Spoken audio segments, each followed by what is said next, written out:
Welcome to PNG car guide. तुम्हा सगळ्यांना गणेश चतुर्थीच्या खूप खूप शुभेच्छा. हे घरातला गणपती आहे. डेकोरेशन कसं वाटलं नक्की सांगा.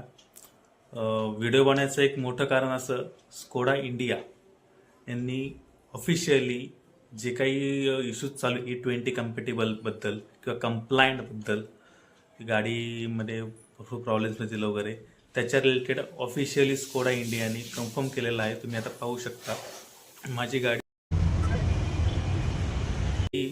फ्लॅपो लिहिलेलं आहे E5 किंवा E10. ओके, म्हणजे E5 किंवा E10 10% किंवा 5% इथेनॉल माझ्या गाडीला चालू शकतं इन पेट्रोल.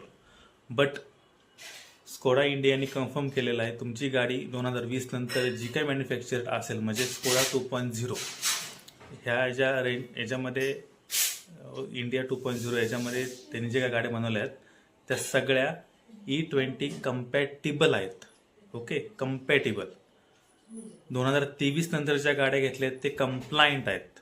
म्हणजे तुमचे जे कम्पॅटेबल आणि कंप्लायंटचा फरक असा आहे, कम्पॅटेबल जे आहेत त्यांनी कुठल्याही जे फ्यूल लाईन्स वगैरे जे आहेत, रबर पार्ट जे आहेत, त्याला काही प्रॉब्लेम येणार नाही.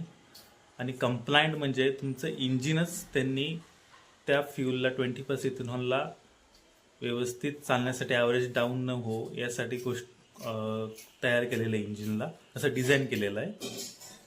सो तुम्ही जरी 2020च्या वरच्या गाड्यांना E20 फ्यूल टाकलं तरीही वॉरंटी अवॉइड होणार नाही. एक्सटेंडेड वॉरंटी जरी असेल तरी ती अवॉइड होणार नाही, असं ऑफिशियली स्कोडा इंडियानी फ्रंट फुटवर येऊन त्यांनी सांगितलं आहे. सो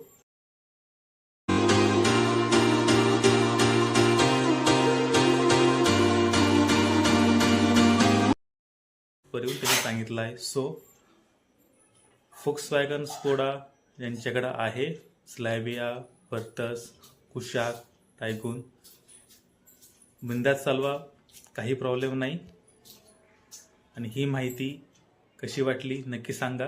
चॅनल सबस्क्राईब करा, शेअर करा, लाईक करा. थँक्यू.